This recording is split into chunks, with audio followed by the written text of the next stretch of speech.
ኤሚን የቀረብኳት ለገንዘብ ብዬ ነበር። ብራቮ። ድሮም ስለማውቅህ እንዳልተሳሳትኩ ጠርጥሬ ነበር። ግን ደግሞ ላንቺ እንደደረነ ስሜት ይኖረኛል ማለት አይደለም።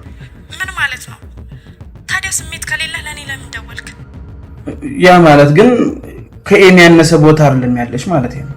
ምንም ቢሆን እኮ ልጅ እናት ነሽ። እባክህ ኤርሚ፣ ትንሽም ቢሆን ለምን ቀርበህ አታየኝም? ምናልባት እኮ በሂደት ትወደኝ ይሆናል። እሞክራለሁ። እሺ፣ ግን ደግሞ መጀመሪያ ያጠፋሽው ነገር ማስተካከል መቻል አለብሽ። ቆይ እንዴት ነው የሚስተካከለው?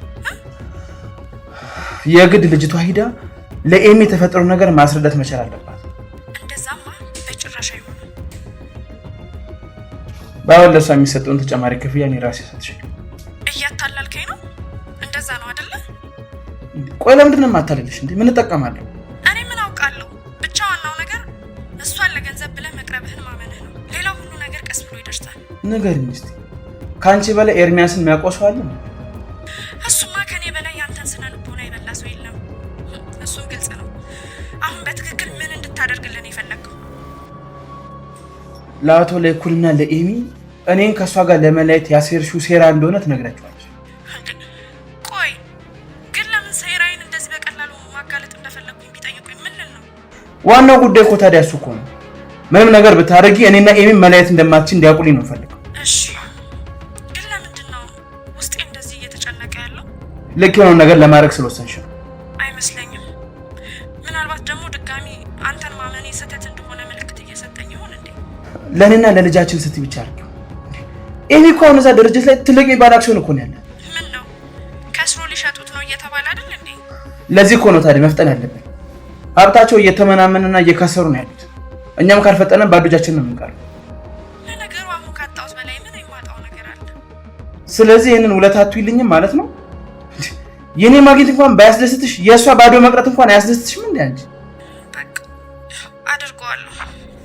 ብቻ ይህንን ነገር አድርጊልኝ እንጂ ኤሚን እንዴት ከድሮ የበለጠ ፍቅር ሰጥቼ እንደምንከባከባት።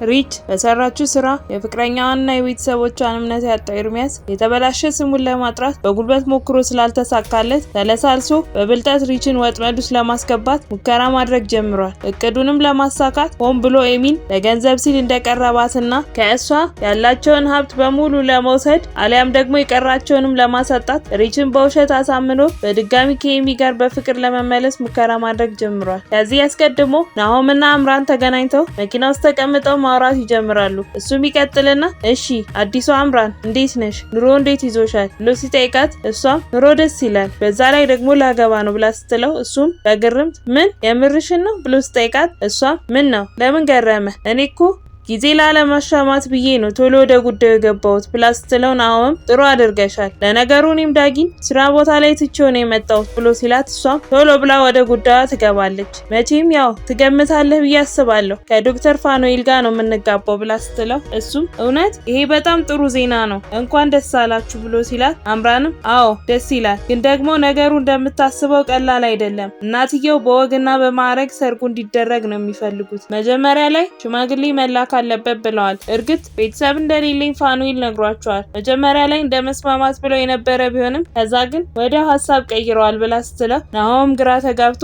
እና ቆይ ቤተሰብ ከሌለሽ ታዲያ ምንድነው ማድረግ የሚቻለው? ምን ማድረግ ትችያለሽ አንቺ ብሎ ስጠይቃት እሷም እናንተ ቤተሰብ አትሆኑልኝም ማለት ወደ እናንተ ቤት ሽማግሌ እንዲላክ ፈልጌ ነበር፣ ግን ደግሞ ወይዘሮ ዝናሽ ባናግራት ቅር እንዳይላ ብዬ ፈራው ብላ ስትለው ናሆምም በፍጹም እንደዚህ ማሰብ የለብሽም አምራን፣ እንደውም በእናንተ መጋባት በጣም ነው ደስተኛ የምትሆነው፣ ግን ታውቂያለሽ በዚህ ታሪክ ውስጥ በጣም ደስ የምትዩ ሴት አንቺ ነሽ ብሎ ሲላት እሷ እውነት ቆይ ለምን እንደዚህ ያልክ ብላ ስትለው ናሆምም ትናንት ልክ እንደ ሮማን የኛን ቤተሰብ ለመመጥበት በእጅግ ውስጥ ትታገኝ ነበረ፣ ዛሬ ደግሞ ጭራሽ ቤተሰባችን ሆነሽ ለሰርግሽ ሽማግሌ እንዲላክ ፈለግሽ ብሎ ሲላት አምራንም እባክህ ናሆም ተው እሱን አሁን አታንሳው፣ እውነት ለመናገር ወይዘሮ ዝናሽን እንደ እናቴ ነው ማያት፣ በጣም ነው ማከብራት፣ መለወጤን ለራሱ አሜን ብላ የተቀበለችው የመጀመሪያ ሰው እሷ ነበረች። በዚህ ምድር ላይ ለኔ ትልቋ ተምሳሌት እሷ ናት ብላ ስትለው ናሆምም ትንሽ አጋነንሹ ልበል፣ ለማንኛውም ይህንን ቆንጆ የምስራች ለምን ለራሷ ሄደሽ አትነግሪያትም ይላትና ተያይዘው ወደ ቤት ያመራሉ። እዛ እንደደረሱ ናሆም እማዬ እንግዳ ትቀበያለሽ ብሎ ሲላት እሷም ከተቀመጠችበት ተነስታ እንዲህ አምራን ጠፍተሽ ዛሬ ከየት ብቃሽ ብላ ስትጠይቃት ናሆምም ትልቅ ዜና ይዛልሽ ነው የመጣችሁ ብሎ ሲላት ዝናሽም በቃ እሺ አረፍ በሉና እናውራ ትልና ታስቀምጣቸዋለች። ናሆምም ሁኔታዋን ይመለከትና አምራን ብቻ አሁንም እየፈራሽ እንዳይሆን ብሎ ሲላት ዝናሽም ትቀጥልና ምን ማለት ነው ናሆሜ? አምራን እኔን ትፈሪኛለሽ እንዴ? ለአንቺ እኮ እኔ ምንም ነገር ቢሆን አደርጋለሁ። አንቺ ማለት እኮ እኔን ከሮማን ወጥመድ ያስመለጥኝ ዘመዴ ማለት ነሽ ብላ ስትላት ናሆምም ይቀጥልና አምራን አሁን በቃ ወደ ጉዳዩ ግቢ ብሎ ሲላት እሷም ላገባ ነው በቅርቡ ከዶክተር ፋኑኤል ጋር ልንጋባ ነው ብላ ስትነግራት ናሆምም ይቀጥልና ያው እሁድ እዚሁ ቤታችን ሽማግሌ ይመጣል፣ ምናልባትም መናገር የፈራሹ ይሄንን ቢሆን ነው ብዬ ነው ብሎ ሲላት አምራንም አሁን ከፈለክ ወደ ስራ መሄድ ትችላለህ ብላ ስትለው ናሆምም እየሳቀ አይንሽን ገለጽኩልሽ አይደል? ከአሁን በኋላማ እዚህ ምን እሰራለሁ? ሄጄ ሱፌን ልምረጥ እንጂ ይላቸውና ተነስቶ ቤቱን ለቆ ይወጣል። ዝናሽም ትቀጥልና የኔ ቆንጆ እንኳን ደስ አለሽ። ስለዚህ በቃ በቅርቡ ሁለተኛ ልጃችንን ልንድር ነው ማለት ነው። ለዶክተር ፋኑኤል መላክ ትችላለህ ብለሽ ንገሪው፣ እኛም በደንብ ተዘጋጅተን እንጠብቀዋለን ትላትና ተጫውተው ይለያያሉ። ከትንሽ ቆይታ በኋላ ላይኩን ሮማንን ዊልቸር ላይ አስቀምጦ እየገፋ ወደ ቤት ይዟት ይመጣል። አስተካክሎ ያቆማትና ከዝናሽ ጋር ማውራት ይጀምራል። እሷም ሁኔታዋን ታስተውልና ይቺ ሴትዮን አራ አንድ ነገር አድርጋት እንጂ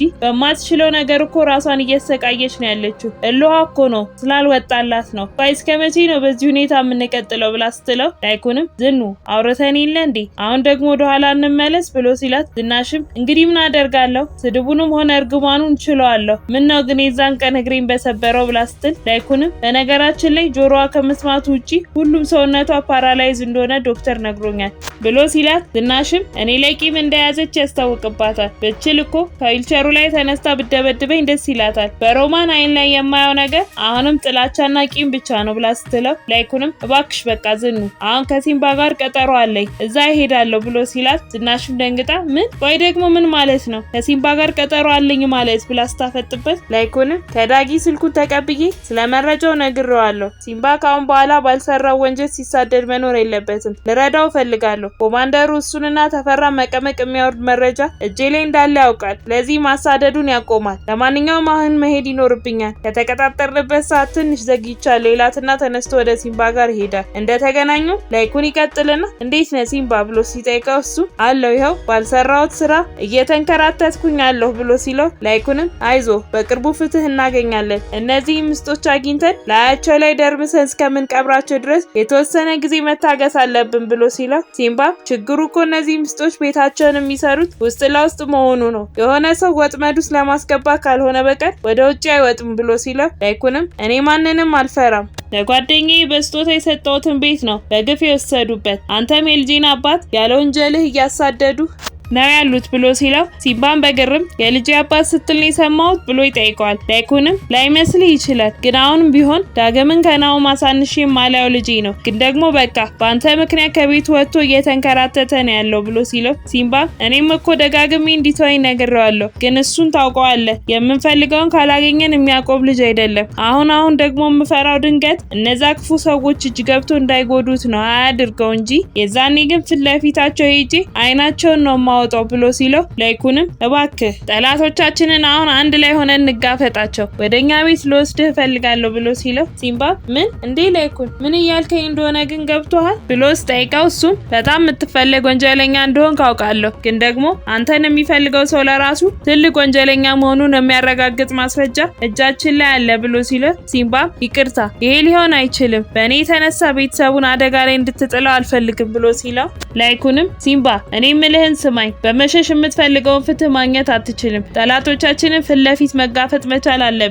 ለዚህ ደግሞ ብቻህን አይደለህም፣ እኔ ከጎንህ አለሁ እያልኩህ ነው ብሎ ይለውና ተስማምተው ወደ ቤት ያመራሉ። በዛን ሰዓት ላይ ኤርሚያስ ንዴቱ ሳይበርድለት ሪች ጋር ደውሎ ስልክ ማውራት ይጀምራሉ። አንቺ የተረገምሽ የት ነው ያለሽው? ያለሽበትን ቦታ በፍጥነት ንገሪኝ ብሎ ሲላት እሷም ልጄን ማገት ሳያንስ አሁን ደግሞ እኔን ልትገለኝ ነው ብላ ስትለው እሱም አዎ እገልሻለሁ፣ ምክንያቱም በማይመጣ ነገር ነው የመጣሽብኝ ብሎ ሲላት እሷም ታዲያ ግደለኛ ምን ነው ዘገየ ብላ ስታሾፍበት ኤርሚያስን ቆይ እስቲ ንገሪኝ ሪች ለምንድነው የልጅሽን አባት እንደዚህ አይነት መጥፎ ነገር ውስጥ የምትከቺው ብሎ ስጠይቃት እሷም ምንም ነገር ቢሆን አንተን አጥቼ ከምኖር ሞቴን እመርጣለሁ ብላ ስትለው ኤርሚም አንቺ ጭራሽ ደግሞ ልታስተባቢ ትሞክሪያለሽ ልጅቷን እኮ ሆን ብለሽ አንቺ እንደላክሻ ታውቃለሁ ይሄንን ነገር ራስሽ እንዳበላሸሹ ራስሽ ታስተካክያለሽ አለበለዚያ ግን ሳልፈልግ የድሮን ኤርሚያስ እንድመልሰው ታስገድጅኛለሽ እውነቴን ነው ከልብሽ አድምጪ አሁኑኑ ሄደሽ ለጋሽ ላይኩን የተፈጠረው ነገር ትነግራቸዋለሽ አይ የምትይ ከሆነ ግን መፈጠርሽን እንድትጠይ ነው ማደርግሽ ብሎ ይላትና ስልኩን ይዘጋል ከዚህ በኋላ ነው የሄደበት አካሄድ ልክ እንዳልሆነ ገብቶት ተለሳልሶ ሪችን ለማጥመር ሙከራ ማድረግ የጀመረው በቀጣይ ምን የሚፈጠር ይመስላችኋል ሐሳብ እንዲሁም አስተያየታችሁን ኮሜንት ላይ ጻፉልን